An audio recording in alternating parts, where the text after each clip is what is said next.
Why Media Group? The fastest growing media group in North America.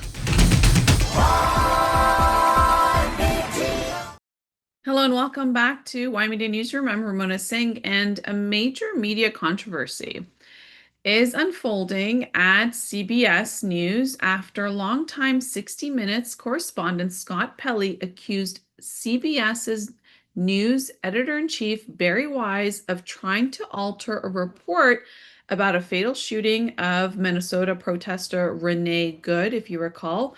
Well, Pelley claims that Wise is pushing producers to present events in a way that aligns more closely to President Trump's administration's narrative, despite video evidence suggesting otherwise. So you have CBS essentially denying political motives and saying that the editorial changes were intended to improve accuracy, not the other way around. So now, if you recall, there's lots that's been happening at CBS. First, you had the Stephen Colbert show, exit, and there was a lot of speculation that was it because of President Trump, essentially saying that he doesn't like certain things, and was that part of a bigger deal? You have Barry Weiss that just became, the head of CBS News, and to that, well, there's been a lot of speculation about what's going on and is she really right for the job? And then you have 60 Minutes. That is one of their massive shows. That's one of their prime time shows. It's been on air for about 60 years. And so the dispute centers on specifically on a coverage of a January 2026 shooting of Renee Good, if you recall. She was killed by immigration enforcement officers during the protest in Minnesota. So this has happened during ICE, and this made headlines. So according to Pelley, CBS executives wanted the report to suggest Good was driving toward the officer and that protesters were more violent than available footage showed. And to that, 60 Minutes really does in-depth investigations and interviews. So to that, Pelley refused, arguing that the edits contradicted the evidence that was on video, right? So the controversy comes at the same time where you have the broader shakeup, right? That's happening at CBS News, and this is following the ownership changes, right? That's a big part. The appointment of Barry Wise as editor-in-chief. Several prominent 60 Minutes staff members have already been dismissed or departed, leading accusations that the network's editorial independence is being undermined. So you have Scott Pelley that publicly accuses Barry Wise of introducing political bias, saying that changing a story because of the Trump administration, saying that Barry Weiss is bringing this political bias into CBS coverage. And essentially that Pelley alleges Wise wanted the Renee Good story rewritten to imply that Good was driving towards an officer despite video evidence, right? So now you have an interview that was done with Pelley and New York Times, and he is responding to what President Trump said about him, essentially, and this is very important. So take a look. We're going to go to that now. That the President of the United States would bother to notice, but okay. Please tell me. I'm not aware of this. He also said you were part of this gang of stupid, crooked people that don't care about your country. Stupid, I can take that. Stiff, yeah, probably. President Trump reacted to your being fired. Did he? He went on a podcast and called you a stiff. I'm surprised that the President of the United States would bother to notice, but okay. Please tell me. I'm not aware of this. He also said you were part of this gang of stupid, crooked people that don't care about your country. Stupid, I can take that. Stiff, yeah, probably. Don't care about the country?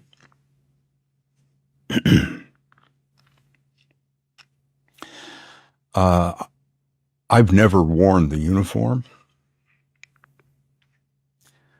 but I've been in combat for this country in Afghanistan and Iraq, Kuwait, been shot at.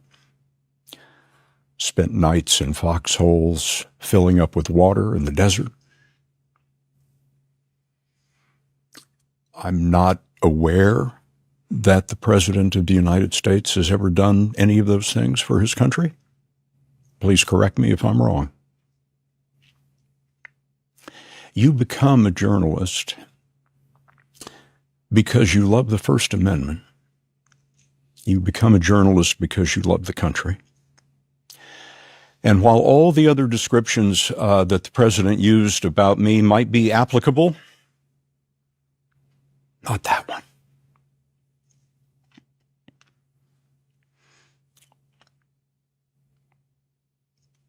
There is no democracy without journalism. It can't be done. And that is why I am a journalist. That was a very emotional interview that Pelly gave to New York Times. And this is a very significant story because it goes beyond Scott Pelly or Barry Weiss at CBS, right? It highlights this growing struggle that's taking place in media, right? And news organizations about them staying independent and being able to navigate during these times where there's a lot of political pressure. And in this show, it actually showed how, having political pressure on, covering real facts, real news, and what in Pelly's case was that when you do journalism, it's really to be able to preserve the First Amendment rights in America, and it's considered as the fifth estate to be able to keep politicians accountable, to be able to cover facts, and to be able to bring the news of what's happening around the world and really explain it to viewers. And so this attack is what he's responding to by the president. And if you recall, President Trump had settled a $16 million lawsuit, if you recall, with CBS previously. And so this is coming at a time where we're seeing CBS really cater to the president's administration. And to this, you have, this Pelly really say that, he was standing up for the people at 60 Minutes. And this is important because, there's a legacy there. We're talking about, 60 Minutes being on air for 59 seasons. That's a long time. It's actually one of the primetime shows to be able to listen to about any issue because it gives you the background, the investigations, the interviews. And so it's a time where we're seeing more political interference when it comes to news, and there needs to always be a separation. And of course, news needs to be not in a biased fashion when it's presented, unless you're looking at an opinion piece. But to that, you had Pelly's response. And in Toronto, tens of thousands of people gathered in Toronto on Sunday for an annual walk with Israel, making it the largest event in the march in 57 years history. Organizers said that the turnout reflected both solidarity with Israel and growing concerns about anti-Semitism in Canada. There you have the images of the march that took place in Toronto. The Walk with Israel is organized by UJA Federation of Greater Toronto and has been held since 1970, and it's one of the largest Israel solidarity events in the world. The 2026 march took place during these heightened tensions following by Israel-Hamas wars, Israel and Hezbollah, Israel and Iran, and it's increased reports of anti-Semitic incidents across Canada and recent attacks targeting Jewish institutions. So now you had security was significantly increased this year with large police presence, road closures, and designated protest zones to prevent clashes between the March for Israel participants and counter protesters. So approximately 60,000 people showed up for this to walk with Israel. It's a record break. This was the 57th annual Walk with Israel in Toronto. Toronto police reported 6 arrests related to the event. Counter protests were held nearby, but major confrontation was largely avoided because at their own designated area. The march route ran from Temple Sinai to Sherman campus along Bathurst Street. And when it comes to Jewish Canadians represent approximately 1% of the Canadian population, but account for roughly 70% of religion-motivated hate crime as per the reports in 2024. Those are significant numbers. Canada recorded 1,342 religion-based hate crimes in 2024, with Jewish Canadians being the primary target.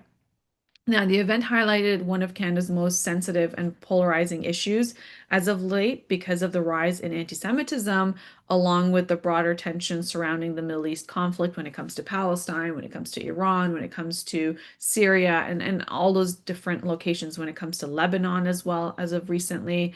So supporters for the march was a statement that Jewish Canadians are being supported by other Canadians, as 60,000 people showed up to come out, which is very significant that Canada is still having, is able to, the police stepped up, make sure that there wasn't violent clashes from the people who are marching and the protesters, and as everybody has the right to march and protest peacefully. So this was another example that Canada is so diverse, especially Toronto, that all these events could take place at the same time, and the police did a really good job there.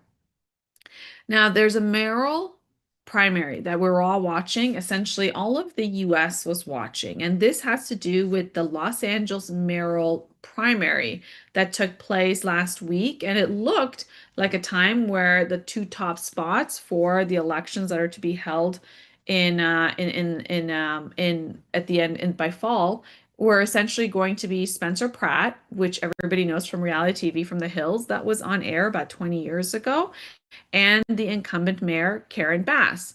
But then you had the counselor who was running for mayor, Nitya Raman. Well, she was looking like third place on the night of the primaries. But what ended up happening is California can take days to weeks to count their ballots in the primary races. And they're not like other states for some reason. And so therefore, even though on the night of the primaries, it looked like the top two positions were going to be incumbent mayor Karen Bass and Spencer Pratt, who is a celebrity in his own right, a reality TV celebrity, really has been out of the limelight for 20 years, but he became politically active because his Pacific Palisades home burnt down in the LA fires last year. And to that, he said that it was all preventable, and therefore it motivated him to run in politics. He was able to grab national headlines, and he was able to garner a lot of support. And so even though it looked like he was going to be running against incumbent mayor Karen Bass in the general election in 5 months, it now appears that he's not going to get that chance. And what's interesting is you had President Trump chime up and say that the votes were rigged. So this is what is happening now, where you have, this Los Angeles nonpartisan, top two primary system that, whoever wants to run to become the candidate, it's kind of like their nomination process. Then whoever gets the most amount of votes, it's the top two that go into a general election. And to that, now you have Nitya Raman. She's moved ahead of Spencer Pratt by approximately 3,100 votes. And they're saying that those were from the mail-in ballots, right? So Raman leads by roughly 0.4 percentage points. Karen Bass is already qualified and secures her position for the November runoffs. It's the November general election. Now, the thing here is that the way the primaries work is that if anybody was supposed to get, 50% plus votes, then they would become the mayor. But because none of them were able to garner that 50%, they all sat at that, 25, 23, 28%. Then, you had incumbent Mayor Bass, who got the most amount of votes. So therefore, she's moving on to the general election, and now Spencer Pratt is not, and everybody was looking forward to it. Spencer Pratt, even though he said that he was nonpartisan, he presented more of a Republican style voter base, and so that's the difference there. So California continues counting the mail ballots so far, and approximately 150,000 ballots remain uncounted statewide. So that's taking place. So right now you have Karen Bass. Her lead is approximately at 34%. 34.6% of the vote. Nitya Raman is approximately 27.1%, and Spencer Pratt is approximately 26.7%. More than 83% of the ballots have been counted, so this is very important to watch in terms of what it means, because Pratt was representing himself more as a more as a Republican. And we know that Los Angeles is Democratic heavy, and Karen Bass falls in that Democratic thing. And when it comes to Nitya Raman, she's a little bit actually more left of Democrats. So that's the latest, but it just grabbed national attention when it comes to Spencer Pratt. If you recall, he did the Fresh Prince video. He used it for his campaign, the song, and he was able to really go viral many times and use social media in a way to put out his message. So we'll be watching that, but it looks like he's not going to be running in the November runoffs. And in entertainment news, well, a superstar, pop superstar, Dua Lipa, and actor Callum Turner have reportedly tied the knot, celebrating their marriage with a lavish multi-day wedding weekend in Sicily, Italy, after a private civil ceremony in London. And the private civil ceremony, you can see that's what she wore, with a beautiful hat, and it really resonated online with her suit and her hat. And then they had an event, and that is the second event what you're seeing. So there you go. That first picture is her civil ceremony. They went, it was just their close family and friends, and this white suit and white hat really resonated with fashion lovers. And there you go, it's actually a homage to that other picture there. So there you have it. And then you have them celebrating over the weekend with a lot of other guests, where she's in her second dress that you can see there. And so the couple began dating in early 2024 and became engaged in 2025, while the legal ceremony reportedly took place in London on May 31st. The larger celebration took place in Palermo and in Sicily, where friends and family gathered for several days of festivities. There was a lot of celebrities who attended, like Charlie XCX, Troye Sivan, Elton John, Donatella Versace. So this was a major event. And this is really nice to see that a lot of people are really happy that she found love, and all her music is garnered around finding true love and being in a good relationship, and it looks like she's very happy. The estimated wedding celebration cost $1.73 million. The guest list reportedly ranged from 200 to 300 attendees. This is the bigger party from in Italy. Meanwhile, there was just a few people at the private ceremony in London. The celebration lasted 3 days across multiple Sicilian venues, and local officials estimated that the international exposure generated by the event could be worth hundreds of millions of euros in tourism media value for Sicily. So this is massive for Sicily, as well as this is massive for Dua Lipa, as everybody, is very happy for her. As celebrity weddings have increasingly become major tourism and branding events, we've seen that take place with the Bezos wedding, we've seen that take place with the Kardashian weddings. And Sicily has been aggressively marketing itself as a luxury destination, and the global attention surrounding Dua Lipa, of course, as a superstar. And the wedding, well, this was, huge. And the wedding place in Palermo, alongside the destinations that are, hosted high-profile celebrity events, such as George Clooney's Lake Como in Italy event, and as of late, if you recall, Jeff Bezos's Venice celebration. So those are, massive events, and it brought a lot of tourism dollars. And I think Dua Lipa's fans are very happy for her. That's all the time we have for today. I'm Ramona Singh. Until tomorrow, take care and be well.